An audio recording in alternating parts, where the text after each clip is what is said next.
저는요,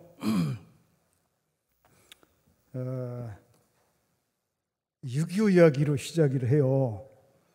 제가 어려서 서울에서 6.25 전쟁을 만나가지고 우리 부모님들이 이제 여기 충남 부여군 은산면 경둔리 투턱골이라고 하는 아주 깊은 산동네로 피난을 내려오시게 됐는데, 저 어려서 이제 저는 딸려서 내려온 거죠. 그러다 보니까 시골에서 살 때에 제대로 살려면은 논이 있든지 밭이 있든지 산이 있든지 뭐가 있어야 살죠. 피난민으로 떠내기가 되니까 제가 어려서 자라나고 소년 시절에 굉장히 가난하게 살고 진짜 먹을 것이 없어서 굶주리는 그런 경험도 하고 그랬어요.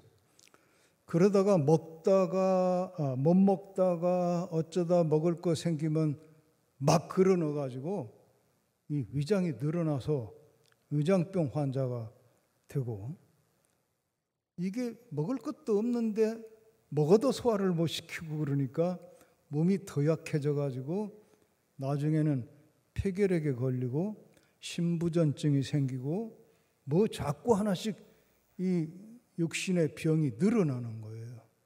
늘어나고, 그리고는 제가 초등학교는 공짜로 가르쳐 주니까 다녔는데 중학교에는 가지 못했습니다. 그래서 저는 학교를 몰라요. 고등학교도 몰라요.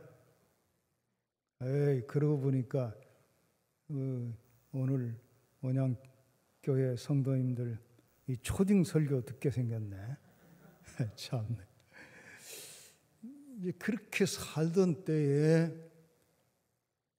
제가 15살 때 한 집사님의 전도를 받았어요. 그 집사님 아들이 저하고 또 친구 또래라서 그 집에 자주 놀러 다니다 보니까 제가 찍혀가지고 전도 대상자로 찍혀가지고 이제 본격적으로 집사님이 날 전도를 했는데, 어쨌든 이 얘기 다 하려면 또 끝도 없죠. 6.25로 시작해가지고 여태 살아온 거 다 얘기하면 여러분 참고 앉아서 다 들으시겠어요?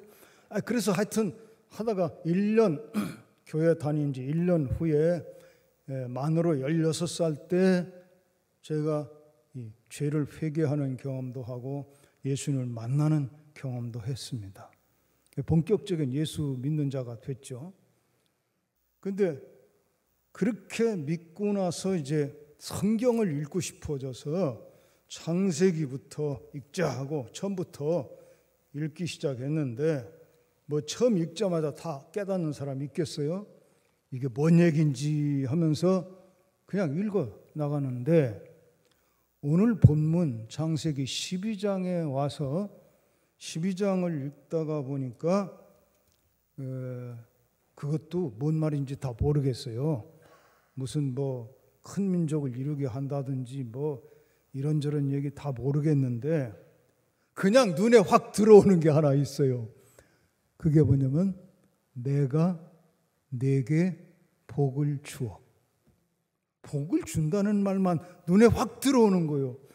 진짜 나는 복을 받아야 돼요. 그때 왜 먹지도 못하지, 병들었지, 배운 것도 없지, 장래 희망도 안 보이지, 도대체 이 저주 아래 언제까지 살겠어요?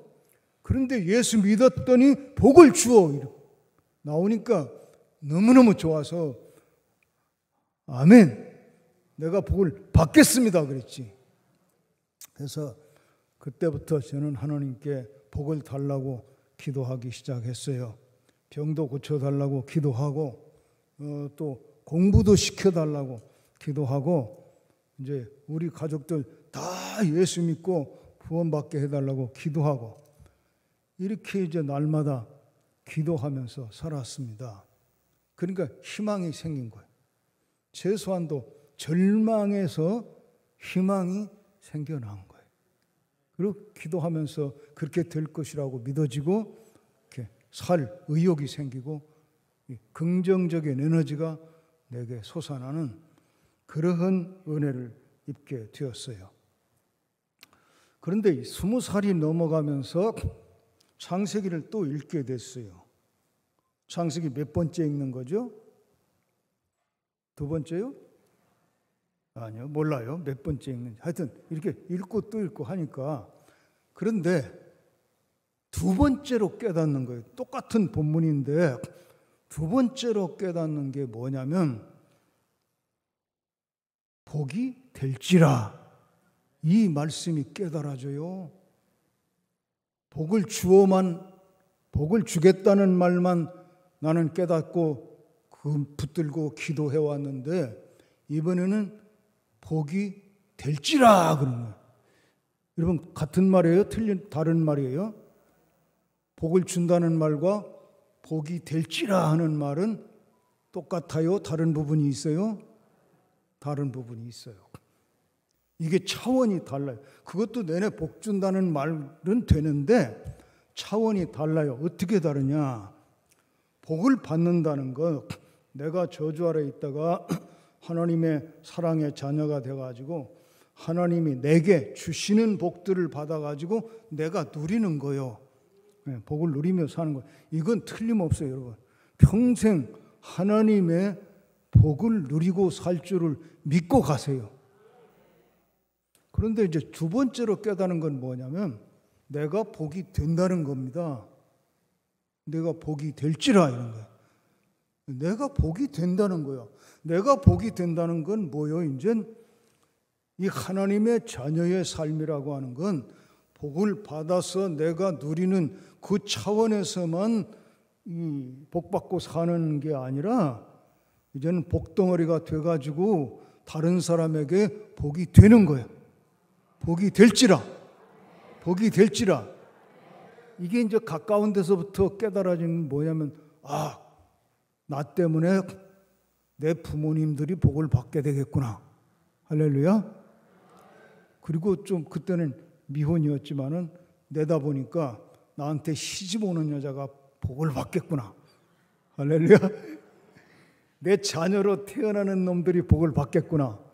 이제 가깝게는 그렇게 생각이 되는데, 조금 더 열고 보니까 나를 만나는 사람마다 나 때문에 복을 받게 되는 거구나. 내 친구가 복을 받게 될 것이고, 이제 나로 인하여서 내 동네 사람들 또는 대한민국 사람들 막 이렇게 한없이 넓어갈 수 있는 거예요. 복이 되어 산다. 저는요, 지금까지 예수 믿고 평생 살아오는 동안에 제일 감격스러운 게, 하나님이 내가 아무것도 없는 가난뱅이 젊은 시절에 복이 되는 이 진리, 복이 되는 차원의 인생을 가르쳐 주셨다는 게 나는 얼마나 감격스러운지 몰라요. 그걸 딱 깨닫고 나니까 우선 제 기도가 바뀌어버리는데요. 지금까지는 내 병 좀 고쳐주세요. 먹을 것 좀 주세요. 나 학교 좀 보내주세요. 내 장래를 책임져 주세요. 이것만 기도해 왔는데, 이 복이 될지라, 복이 되는 차원의 인생을 하나님이 섭리하고 계시다. 또 그렇게 부르고 계시다. 이걸 깨닫고 나니까 기도부터 확 바뀌는데, 이렇게 바뀌는 거예요. 하나님, 지금은 내가 굶주리고 있지만 나중에는 굶주린 사람 먹일 수 있게 해주세요. 복이 되는 거예요. 하나님, 지금은 내가 병들어 있지만 나중에는 병을 고쳐주는 사람 되게 해주세요. 하나님, 지금은 내가 학교도 못 가고 이렇게 하고 있지만은 나중에는 학교 못하는 후배들 학교 보내줄 수 있는, 장학 사업 할 수 있는 그런 사람 되게 해주세요. 그렇게 기도가 바뀌어요.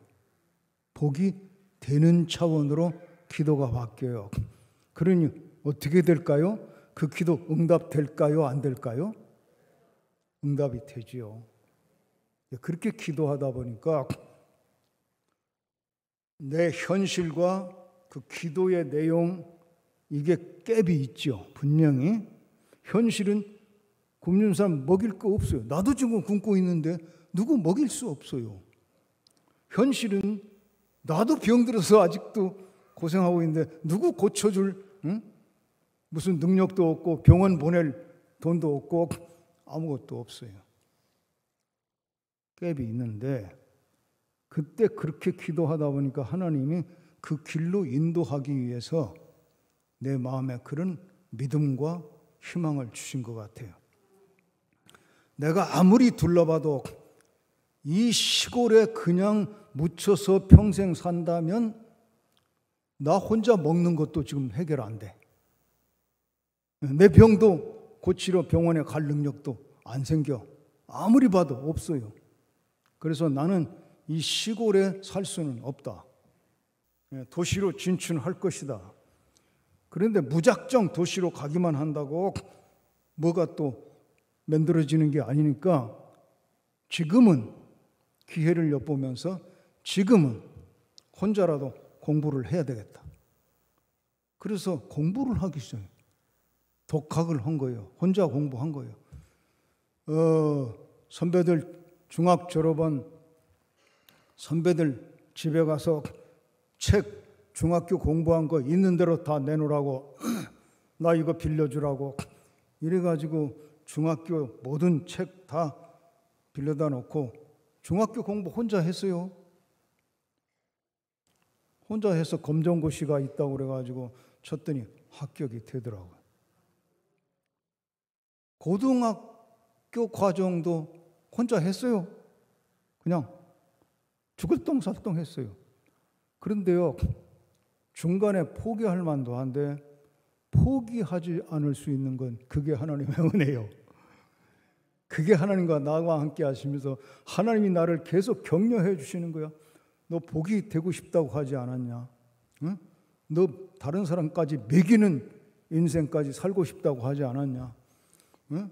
병 든 사람 고쳐주는 그 수준까지 가고 싶다고 하지 않았냐? 학교 못 가는 애들 학교 보내줄 수 있는 그 수준까지 너 살고 싶다고 기도하지 않았냐? 여기서 포기하면 그거 안 돼. 그렇게 하나님 격려하시니까요. 그 하다 보니까 고등학교에서 고등학교 과정 공부하고 대학 입시 검정고시를 쳤는데 한 번은 쳐서 떨어졌어요. 근데 떨어진 것도 그렇게 은혜가 될 수가 없어요. 처음에는 떨어져가지고 절망했는데 나중에 배우니까 그게 하나님의 은혜예요. 왜 그런지 아세요? 제가 떨어진 게요, 평균 점수는 떨어지지 않을 만큼 평균 점수는 다 됐는데 과락을 했어요. 한 과목에서 40점도 못 받는 과목이 나오면 평균 점수가 아무리 높아도 안 되는 거예요. 근데 그 40점 못 받는 과목이 2개가 나온 거죠. 그게 뭐였냐면 음악하고 영어였어요. 음악하고 영어가 떨어졌어요. 그래서 난 절망에 빠졌다가 하나님이 또 격려하시는 거예요. 아직 안 끝났다 이놈아. 응? 너 기도한 거 내가 응답하는 것 아직 계산 다 안 끝났으니까 더 해. 그런 격려를 주시는 것 같아서 음악하고 영어하고를 2가지만 집중적으로 공부를 했더니 그 다음에 가서 이제 합격을 하게 되는데요. 40점 못 받았던 영어가 그 다음에 시험 쳐서 78점 받았어요. 근데 그게 6개월 만에. 40점 못 받았던 음악이 그 다음에 합격했는데 확인해 보니까 여러분 믿거나 말거나 100점 받았어요. 근데 나중에 이제 그 다 합격하고 나서 나중에 하나님의 섭리 가운데서 담임 목사님의 권면에 의해서 제가 서울 신학대학에 입학하게 됐는데요. 신학대학에 입학해서 앞으로 목사가 된다 하고 생각하니까 야, 이거 영어를 한 40점이나 45점 맞아가지고 합격했다고 하더라도 이건 안 되는 거예요. 음악 한 45점 받아서 합격했다라면 안 되는 거예요. 왜? 여러분 목사가 되어가지고 사용 빈도로 봐서 그때 뭐 음악, 미술, 체육, 뭐 가정까지 시험을 쳤는데요. 음악, 미술, 체육, 가정 중에 목사가 제일 많이 쓰는 게 뭐예요? 음악이요. 새벽마다 찬송가 인도해야 돼요. 근데 내 주를 가까이 하게 하면 이렇게 인도하면 여러분 따라오겠어요? 그거 다 준비시킨 거죠. 그 다음에 영어 45점 받아도 합격하는 건데 평균이 높기 때문에 그거 못 봐서 떨어뜨린 거예요. 오히려 하나님이요. 그래 영어 제대로 해라 해가지고 나중에 제가 미국에 유학을 갑니다. 그 얘기 또 하죠. 어쨌든 떨어진 것도 은혜가 됐는데 그래가지고 이제 제가 생략해야지 서울신학대학에 가서 공부를 하는 거예요. 그러니까 3학년이 됐어요. 3학년이 된 어느 날 창세기를 또 읽었어요. 몇 번째 읽는 거죠? 모르죠. 모르는데 세 번째 깨닫는 거예요. 똑같은 12장 1절부터 4절 읽어나가는데 거기에 이런 말씀이 나와요.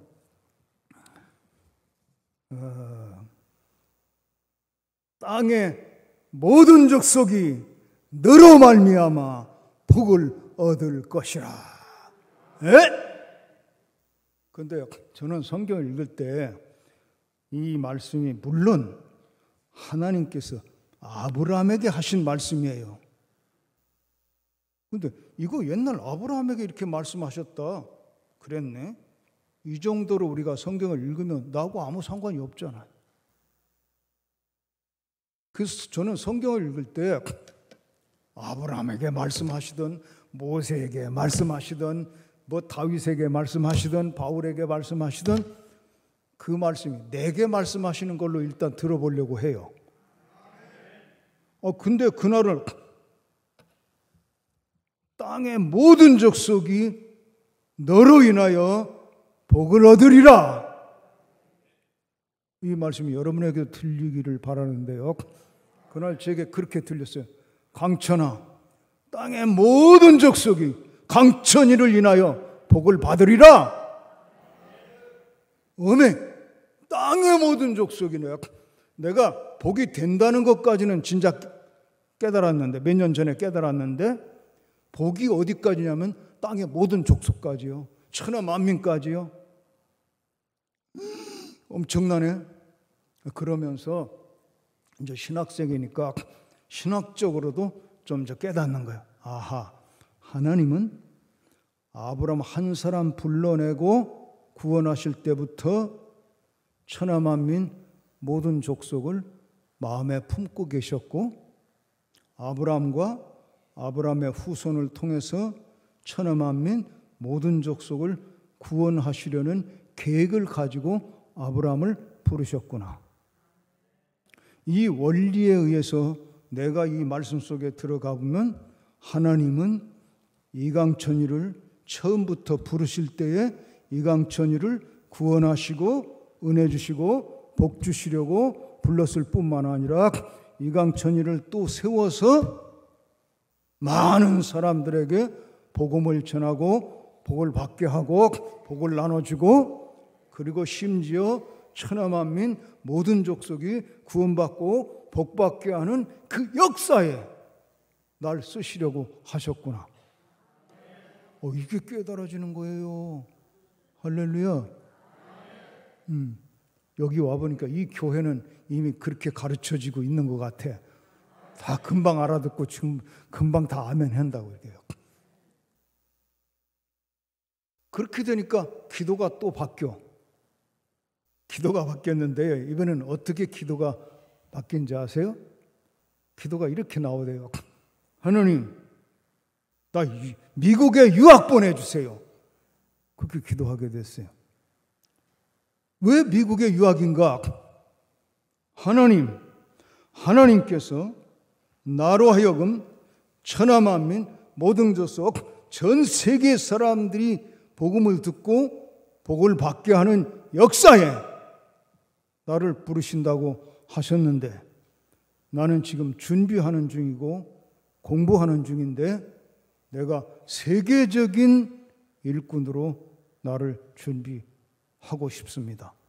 그러니 세계적인 영향력을 끼치고 있는 미국에 가서 세계의 흐름도 내가 알아차리고 세계적인 언어인 영어 더 잘하게 되고 그리고 세계에서 오는 유학생들과 교제함으로 세계적인 네트워크를 만들고 어떻게 이 구원의 복음, 축복의 복음을 전 세계에 전할 수 있는지 그런 것을 제가 깨닫고 그런 네트워크를 만들고 그렇게 하고 싶으니 미국에 유학을 보내주세요. 그렇게 기도하기 시작했어요.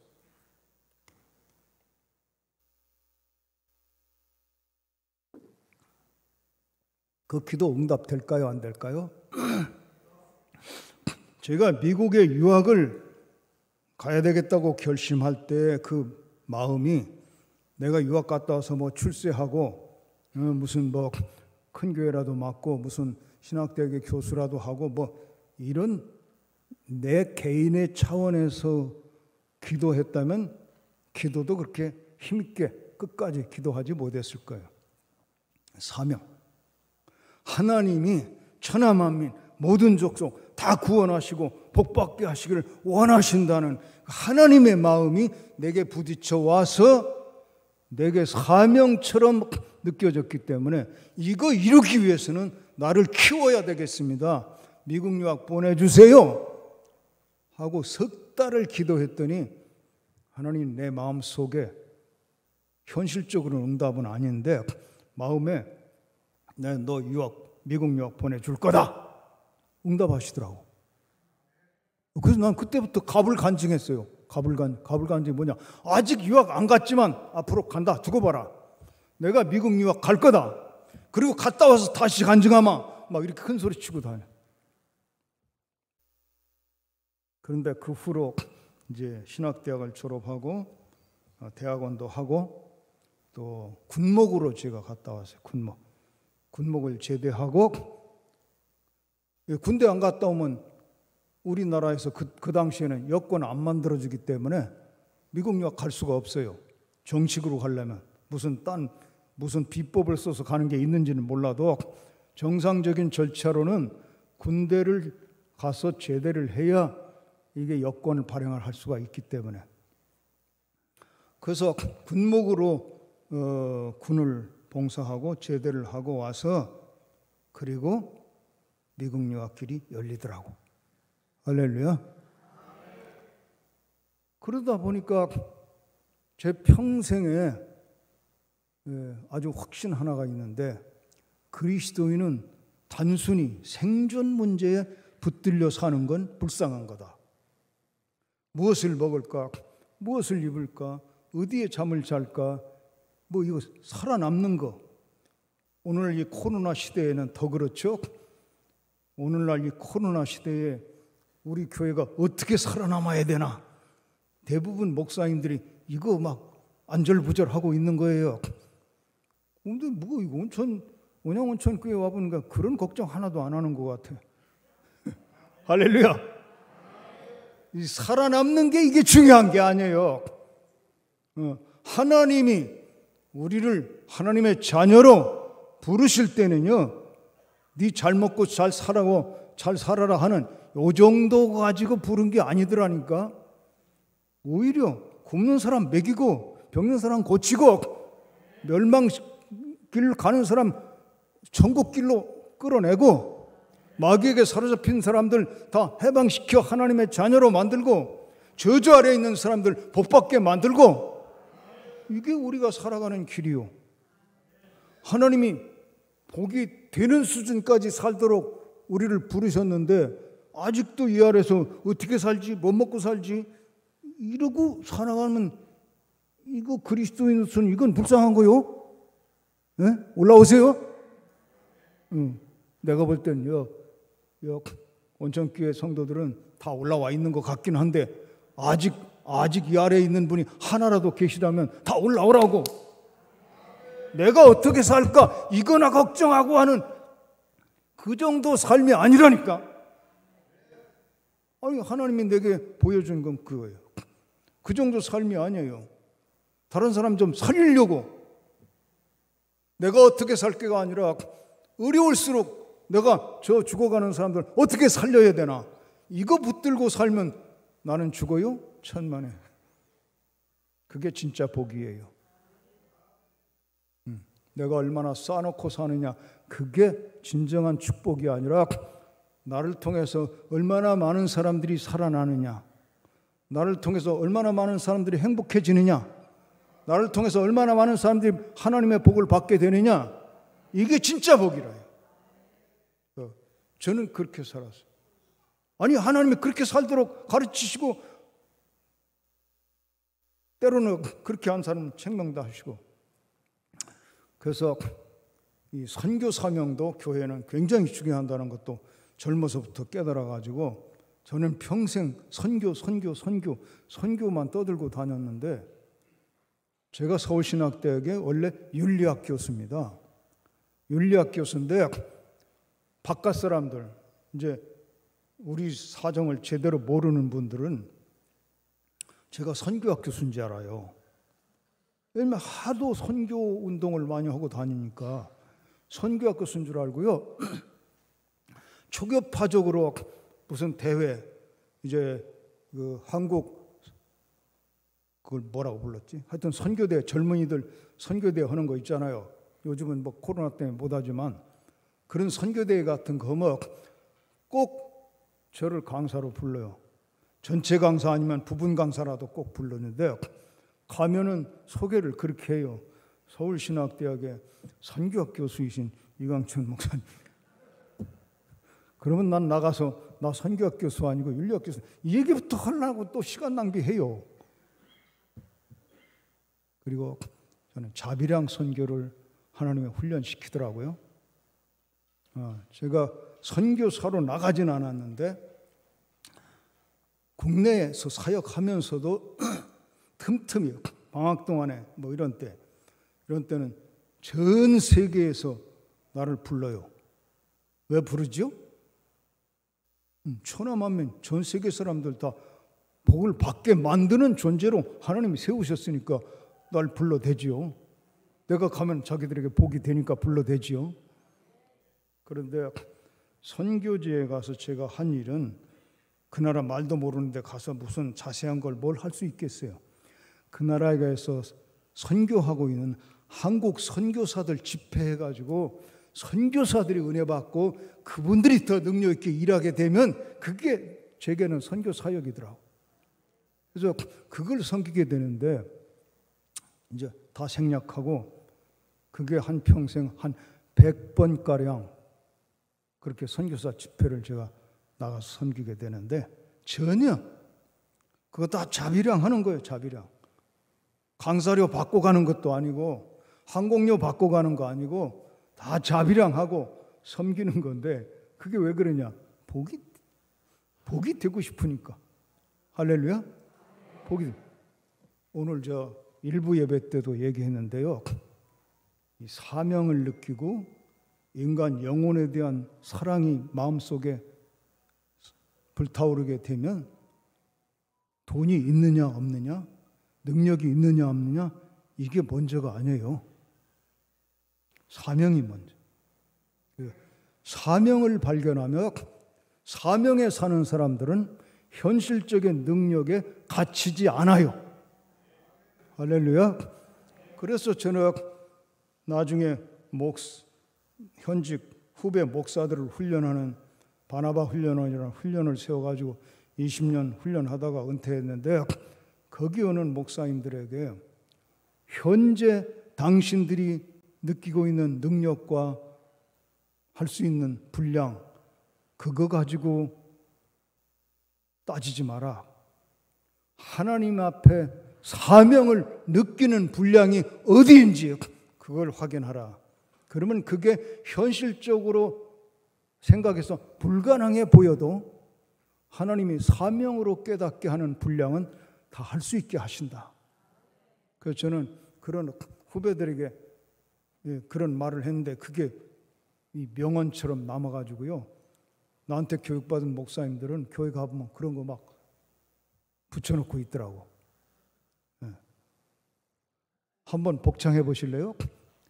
사명으로 하는 일에는 불가능이 없다. 이 어떻게 하면 살아남는가 하나 걱정 많은 세대에 여러분 내가 어떻게 살아남는가 이런 정도의 걱정에 묻혀 살지 마시고 하나님 앞에 무엇이 사명인가? 하나님이 원하시는 게 뭔가? 우리 아버지가 정말 내 인생을 통해서 이루기를 원하시는 게 뭔가? 이런 걸 깨달으면서 하나님 앞에 헌신하면 불가능하지 않습니다. 다 이루게 되는 축복이 있습니다.